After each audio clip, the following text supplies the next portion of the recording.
In 1993, November of 93, I became the first full-time executive director of Sailwind Park, Inc., which essentially held this vision for the waterfront. In 1990, a leader within the organization, in the community, Bob Spedden, he was a local realtor. Bob essentially had been writing some articles in a local paper for a number of years. And finally, in 1990, challenged the community, said, we need to come together. Manufacturing is going away, likely not coming back in the way we have historically known it. We need to build a new industry, and that is tourism. And so he said, we need to identify some projects which can jumpstart this. So he formed what was called then the Committee of 100 of Dorchester. 100 individuals and organizations that came together to formulate this plan going forward for a new industry, new tourism industry in the community. And they identified 3 projects. The first project was the building of an authentic skipjack. The second was the building of a replica lighthouse. And the third, the creation of a waterfront destination. So of course, the Nathan of Dorchester has been sailing for over 20 years. The Choptank River Lighthouse has been with us now since 2012. And then there was this waterfront destination, Sailwind Park.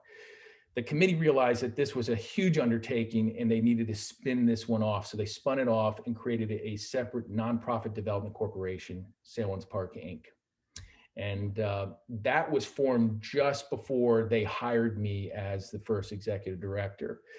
And so once I came on board, there had already been a pretty extensive plan document created by some consultants to the board that was essentially mandated by then Governor Schaefer. He essentially said, this committee came together, had some conversations with his administration and talking about what they wanted to do with the Cambridge waterfront.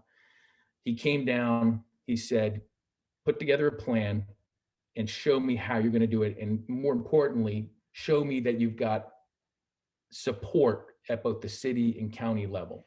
And so we did that, and we put together an extensive document that went through a plan that essentially at that time said that within 3 years, we were going to have implemented the entire waterfront plan. And of course, being the young, eager person, I'm excited. This is going to happen in 3 years.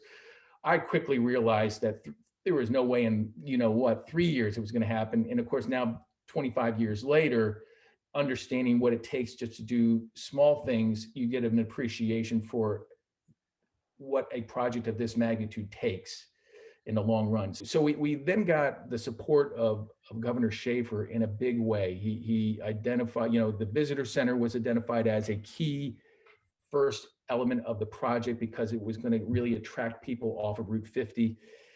He also gave us a month-to-month lease on the former port, which is right there on Cambridge Creek, and gave us money to essentially renovate what was then the old warehouse where ocean-going vessels unloaded tuna and transferred it down to Icelandic foods here in Cambridge. So for the next couple years, we spent essentially renovating Governor's Hall into like a community center. Again, the intent was, let's get people down there. If we can get people down there and activate the site, development opportunities will come.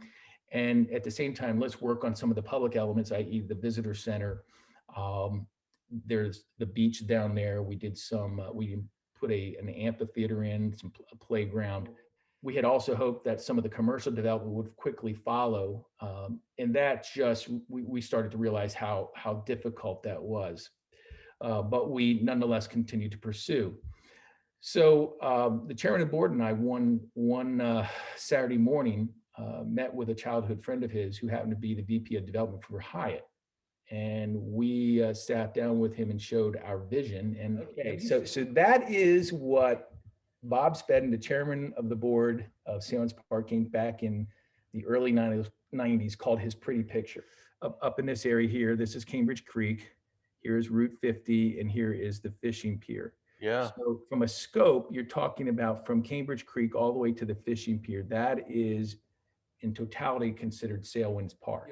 Sailwind's Park Inc. was the original nonprofit development corporation that essentially was championing the waterfront vision. And it's important to understand how we got to where we are today. So Sailwind's Park Inc. was actively involved in this site in the early to mid 90s, and trying to put all this together. What happened ultimately is we were running Governor's Hall and it was generating modest amount of dollars to us, but it wasn't generating enough dollars for us to continue to maintain the property. So probably in the late 90s, around 98, 99, we actually turned the lease that we had on the port property over to the city. And so that the city actually continued to run Governor's Hall. And so we were sort of out of that area as Sailwind's Park Inc. And of course, when that happened, we were then actively, as a community, engaged with the Hyatt to bring them. So the focus came off of this site and over to where the Hyatt is, and of course that took years to happen. So this site kind of sat idle for a number of years until the city and the state came together in the, I want to say, mid 2000s and said, let's start looking towards an RFP for development of the port. And they did so and identified Jerome J. Parks companies out of Annapolis as a developer they wanted to work with. And so the city and the state, without Sailwind's Park Inc. involved, essentially started down the path of redevelopment of the port. Currently there are multiple ownership factors to it. And if you look at the property, it's sort of almost like a horseshoe. It essentially goes, up creek a little bit and all the way around here to Route 50. And in fact, if you're familiar with Cambridge, at least maybe 10, 15 years ago, at the corner of Maryland Avenue 50, there was an old Burger King. Anyway, I show you this just to show you the different ownership groups. The James B. Richardson Foundation owns this property here. Of course, there's a yacht maintenance company, which is a part of the working waterfront, which we absolutely want to keep. This here is the former Cambridge Port, which was once owned by the Maryland Port Administration, which was ultimately conveyed to the city of Cambridge. Then you've got here in the purple, the hospital, which is now University of Maryland property here. This area where there is a beach, a playground, is actually owned by Dorchester County. It was actually previously owned by Sailwind's Park Inc., but we had to convey that to them because we had no revenue source to maintain it. But it does include a playground. And then you have where the visitor center is, that is state of Maryland, but really specifically State Highway Administration. And believe it or not, then you've got the fishing pier. While still state of Maryland, it is Department of Natural Resources. And those are the challenges we face because one, there's multiple ownership, entities involved. And the key thing here is how do you put together a project that when you go from one piece of property to another, that it's seamless and you don't really notice that there are those lines. But after 2 years, the state essentially said, we really shouldn't be involved in this. This should be a city initiative. And so the state at that point decided to convey the port property to the city. So they essentially gave the port property to the city and said, city, you have 15 years to develop this site, the way you want it developed, that it incorporated into your comprehensive plan, but it must be used for economic development purposes. It cannot just sit there idle as it is today. So when that occurred, the city decided to let their exclusive negotiating rights with Jerome J. Parks Company lapse. And so they decided to just try to start fresh.